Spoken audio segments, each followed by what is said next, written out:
क्या होगा जब एक न्याय करने वाला ही नियमों का उल्लंघन करने लग जाए, या फिर एक रक्षक ही भक्षक बन जाए? या फिर क्या होगा उन बच्चों का जो बड़ी उम्मीदों से एक साल मेहनत करके फॉर्म भरते हैं? एक उम्मीद होती है कि इस साल वो सरकारी नौकरी लेकर दिखाएंगे, इस साल वो अपने सपने को पूरा करेंगे, अपने माता पिता की उम्मीद पर खरा उतरेंगे, लेकिन उनके सपनों को चकनाचूर कर दिया जाता है कुछ ऐसे लोगों द्वारा जो आज के टाइम पे जिन्हें नकल माफिया भी कहते हैं, या फिर उससे भी ज्यादा आज के टाइम पे लोग फर्जी मजिस्ट्रेट बनकर एग्जाम सेंटर चला रहे हैं और वहीं पर लोगों को नकल करवा रहे हैं। क्या आज के टाइम पे बस राजा के बेटे को ही राजा बनने का अधिकार है? क्या क्या केवल वही सिलेक्शन ले सकता है जिसके जेब में लाखों रुपए भरे हुए हैं? क्या गरीब बच्चे का क्या, जो मेहनत करके कहीं ना कहीं सरकारी नौकरी देखने की उम्मीद से इस बार तैयारी करता है और उसके सपनों को चकनाचूर कर दिया जाता है, उन बच्चों का क्या होगा? क्या इस सिस्टम पर सवाल खड़े कर देने वाला आज के टाइम पे मुद्दा सामने नहीं आ रहा है? ये एमटीएस में इतना बड़ा घोटाला एमटीएस में कि एक नकली मजिस्ट्रेट एक सेंटर चला रहा है और वहां पर जो बच्चे लाखों रुपए जमा कर रहे हैं केवल उन्हीं के सिलेक्शन के लिए एग्जाम में नकली कैंडिडेट्स को बिठाया जा रहा है। क्या ये सरकार पर और एसएससी पर सवाल खड़े कर देने वाला मुद्दा नहीं है? क्या इस पर क्यों नहीं बहस करती है सरकार? मुझे आज इस बात का जवाब चाहिए कि उन बच्चों का क्या होगा? क्या उन बच्चों का कुछ भी नहीं होना है क्या?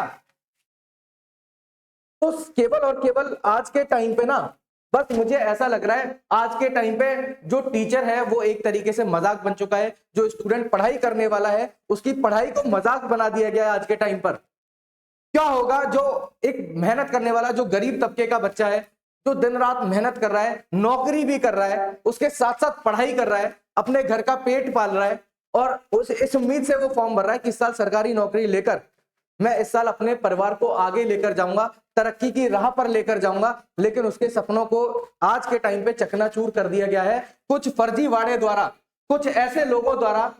जैसे कि अगर बात करें तो एसएससी एमटीएस 2024 में एक बहुत बड़ा घोटाला, एक बहुत बड़े घोटाले का खुलासा यहां पर हुआ है।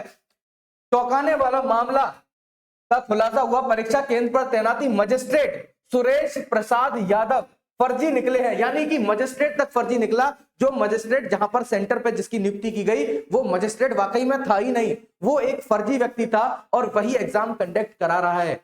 अब सोचो, एक फर्जी व्यक्ति एग्जाम कंडक्ट करा रहा है, उसके साथ साथ वो हर शिफ्ट में 10 कैंडिडेट ऐसे बिठा रहा है जिससे उसने लाखों रुपए ले रखे हैं, अपनी जेब को मोटा कर रहा है आज के टाइम पे। तो क्या ये कहीं ना कहीं एसएससी की नाकामी नहीं है आज के टाइम पर? क्या एसएससी को इन सभी घटनाओं से बचने के लिए कुछ ऐसे एक्शंस नहीं लेने चाहिए जो कहीं ना कहीं कारगर साबित हो और कहीं ना कहीं बच्चों को न्याय दिला सकें? क्या उन बच्चों का हक जो कि हमें दिलाना चाहिए आज के टाइम पे, क्या हमें उस पर सवाल नहीं खड़े करने चाहिए आज के टाइम पे सरकार से और सिस्टम से और एसएससी से?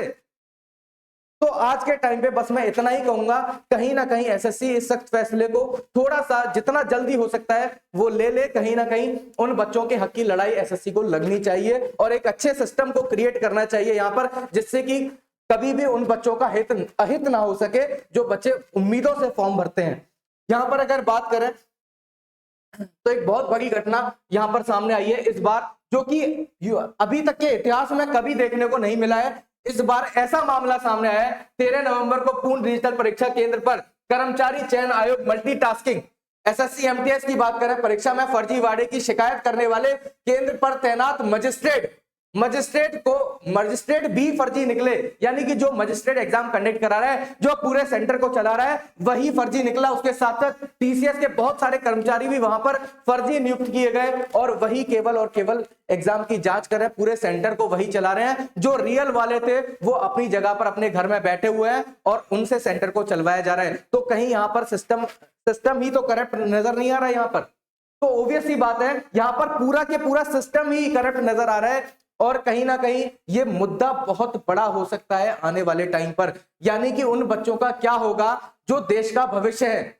एक बात बताओ, अगर कोई चोर, अगर कोई जैसे अच्छे मार्क्स वाला या मेहनत करने वाला अगर चोर बनेगा और जो लाखों पैसे वाला है, जिसने मेहनत भी नहीं करी है, जिसने तैयारी भी नहीं करी है, अगर वो पुलिस बन जाएगा तो क्या ये सिस्टम आने वाले टाइम पे करप्ट नहीं हो जाएगा?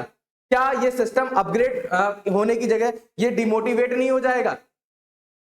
तो ऐसे मुद्दों पर चर्चा करनी चाहिए सरकार को और ऐसे मुद्दों पर सख्त फैसले, सख्त कार्रवाई करनी चाहिए जो कि अभी तक हमें यहाँ पर देखने को नहीं मिली है, क्योंकि एसएससी एमटीएस ने आंसर की दे दी है यहाँ पर कि एक लिंक जारी कर दिया एसएससी एमटीएस ने, और जनवरी में इसका रिजल्ट भी आने वाला है, जो कि कहीं ना कहीं ये साबित कर रहा है कि एसएससी एमटीएस इस मुद्दे से थोड़ा सा एसएससी जो है वो बचता नजर आ रहा है, और वो कहीं ना कहीं एसएससी एमटीएस के रिजल्ट को डे बाय डे अपडेट करता जा रहा है। और इस मुद्दे पर कोई फैसला ही एसएससी द्वारा नहीं लिया गया है।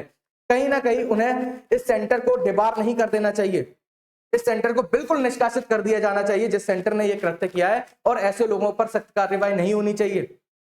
तो ऐसे मुद्दों को जानने के लिए जुड़े रहिए एग्जाम विधि परिवार के साथ, और हर एक पॉइंट पर हम चर्चा करने वाले बिल्कुल डिटेल में। जो भी एसएससी से रिलेटेड जितनी भी जानकारी होगी वो आप तक पहुंचाई जाएगी। क्या एग्जाम होगा, री एग्जाम होगा या नहीं होगा, उस शिफ्ट में क्या क्या बदलाव हो सकते हैं, क्या क्या अपडेट एसएससी करने वाला है, ये सारी जानकारी मैं आपको देता रहूंगा। तब तक के लिए जय हिंद, वंदे मातरम।